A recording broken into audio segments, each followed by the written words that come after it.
how do we know this is the imposter syndrome and not just feeling a little bit like that day, or actually struggling? Sometimes we don't know enough, or we still need to develop a couple of more skills. Um, Perfectionism is one thing. So there's actually a list, and I have my little notebook because my memory is failing me today. Perfectionism. Have you ever spent hours doing something that should have taken you 10 minutes? Just checking every single detail, a brief to an agency, your numbers or slides on the presentation that you have to give to your manager or a cross-functional team the next day. Have you read an email you wrote at least 15 times? Just checking the spelling, checking the wording, checking the content, the figures, and just amending everything over 15 times. I have seen people in my team do that. I have, and to me that was a sign. You might have to know everything. Those are, because the imposter syndrome shows up in different ways for different people. Some people need to be the expert. That's how they can control. So delving really deep into a certain topic, doing so much research, is really key for them. And the worst is when they can't answer a question. They don't know the answer. That could be during a boardroom when a senior stakeholders ask you something and you can't answer. A blank in your head or an information you just don't know. All of a sudden, your imposter syndrome probably says to you, see, I was right, you're incompetent. That is the worst. It just fulfills this kind of vicious circle of you're not good enough, and I have a proof right there in front of you that this is true.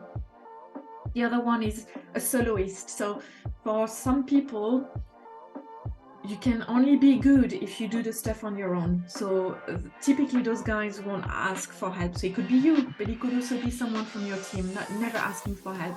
Because if they do, the success or the achievement won't be attributed to them. And it's not by being selfish, or it really is because they don't think they're good enough, and therefore when they manage to finish something that is successful, this goes against the imposter syndrome. So therefore they'll always seek, they'll always do stuff on their own. The other one is about attributing success to external factors. So another typical sign is when people give you compliments, or the 360 degrees, congratulating you on a project well done, on an NPD launch that went successfully well. You won't accept it. You'll just say, it was teamwork, or the sales guys or the category team did the whole story, so my contribution was. You minimize your contribution, the value you've given to that project. That's also another sign. Social anxiety, when you're going to have to network with people, and take it away from being an introvert or not, being a bit shy. Social anxiety also is a sign of sometimes of the imposter syndrome. You're going to meet up with senior stakeholders at a dinner after a brand plan presented, and you're afraid of the small talk because, again, you just feel inadequate. You don't think that the level of discussion you can have is good enough for those guys, and so you're gonna maybe do a bit of research online on what's going on in the news, or what kind of smart topic. You're basically challenging your intelligence. That's what happens, because you just don't trust you can have interesting conversations, and there's loads of tools to deal with that. You could also be very sensitive to criticism. So having someone giving you a piece of feedback, even if it's rooted in truth and it's just one isolated event or example that they are using, you're going to take it so personally. You'll probably put it in this luggage that you're carrying with you to, the next month, the next job, the next organization.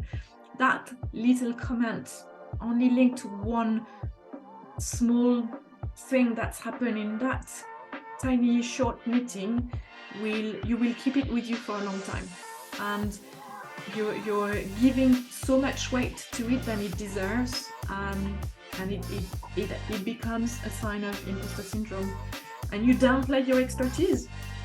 Sometimes I've heard many people and you wouldn't believe, I can't disclose for confidentiality purposes, but from all levels within the organization, all levels above director, saying that they didn't deserve the jobs they're in.